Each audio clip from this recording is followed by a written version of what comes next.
Assalamualaikum warahmatullahi wabarakatuh. Sebelumnya, perkenalkan nama saya Meila Rahmatari dari Prodi Pendidikan Kimia Universitas Sriwijaya. Di sini saya akan menyampaikan testimoni tentang mata kuliah Pancasila dengan tema Ideologi Pancasila dan Ideologi Lain di Dunia dengan dosen pengampu Bapak Dr. Sanjaya MSI. Saya ucapkan terima kasih. Tanpa berlama-lama lagi, kita akan masuk ke dalam materi pembahasannya.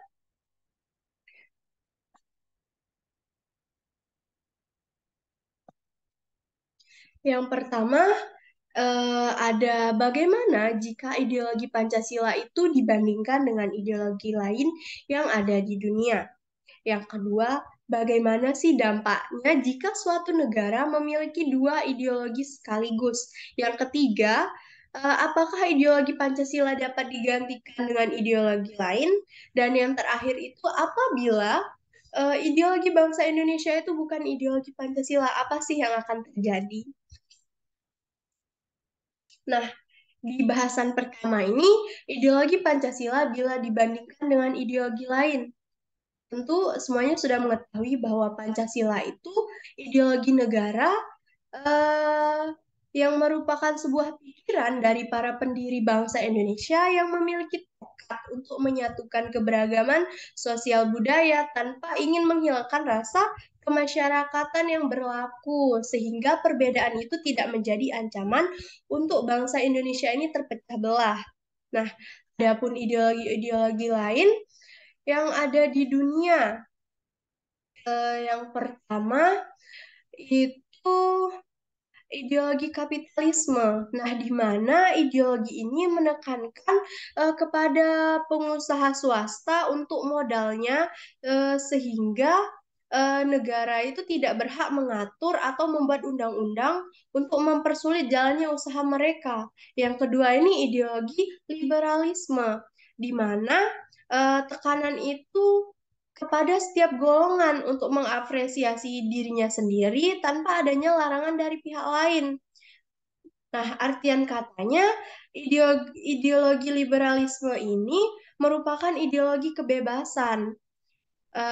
Selanjutnya ini yang ketiga itu Marxisme.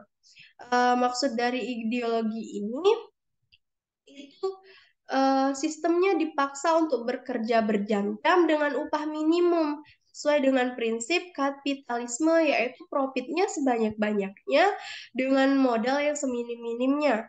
Yang keempat itu ideologi sosialisme, di mana ideologi ini juga diartikan sebagai ideologi komunis, di mana prinsipnya itu sama-sama mengutamakan segala kepemilikan itu bersama, tidak mengakuinya adanya kepemilikan individu. Yang kelima itu ideologi nasionalisme, yaitu cinta terhadap tanah air yang berlebih-lebihan.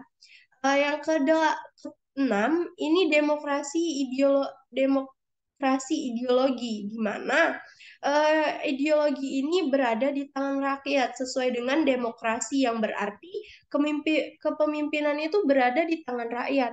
Yang ketujuh itu ideologi feminisme.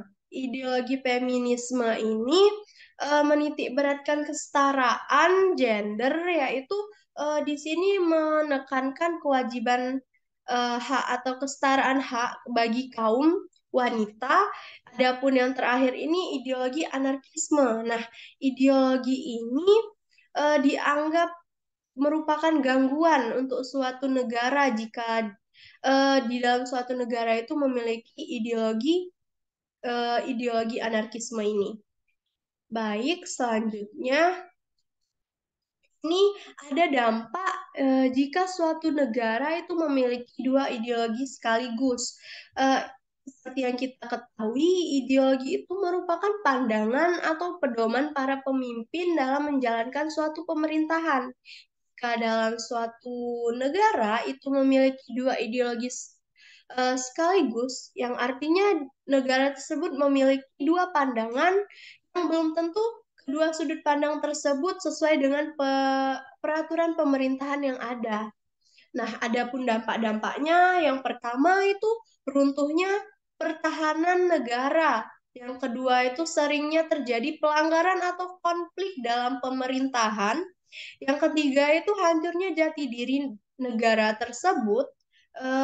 Yang keempat itu sulitnya negara untuk berkembang dan maju karenanya ada dua ideologi sekaligus itu. Dan yang terakhir ini tidak adanya pedoman atau pegangan negara tersebut. Selanjutnya, di sini, apakah ideologi Pancasila itu dapat digantikan dengan ideologi lain? Oh, jawabannya tentu saja tidak, karena ideologi Pancasila itu sudah mutlak, sudah tidak dapat diganggu-gugat oleh ideologi lain yang ada di dunia.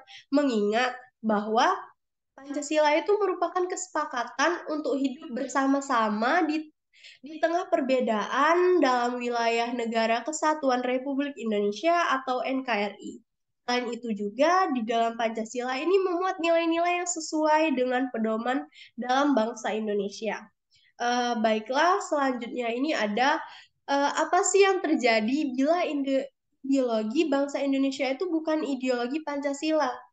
Nah, dalam buku Pancasila, Sistem Hukum 2007, karya Faiz Yonaboa, Indonesia itu memiliki Pancasila sebagai dasar negara yang memiliki nilai-nilai yang selalu diterapkan dalam kehidupan sehari-hari.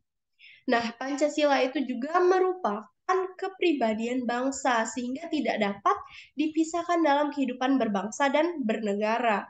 Pancasila itu juga merupakan negara yang menunjukkan bahwa Pancasila itu benar-benar memegang peran penting berdirinya Indonesia sehingga dijadikan masyarakat sebagai dasar pemerintahan untuk menjalankan kehidupan dalam berbagai aspek seperti aspek sosial, ekonomi, budaya, politik, dan lain-lain.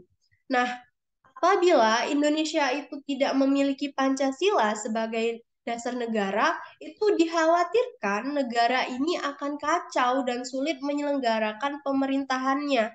Selain itu juga konflik akan sering terjadi dan persatuan serta kesatuan bangsa Indonesia ini akan terancam. Bahkan mungkin akan hancur, maka dari itu peran Pancasila ini sangatlah penting dalam kehidupan bangsa Indonesia. Begitu pula dengan negara-negara lain yang memiliki dasar negara dan menganggap dasar negara mereka itu penting untuk keberlangsungan hidup negara mereka masing-masing. Nah, sekian testimoni saya tentang mata kuliah Pancasila ini dengan tema ideologi Pancasila dengan ideologi lain di dunia. Saya akhiri, wassalamualaikum warahmatullahi wabarakatuh. Terima kasih.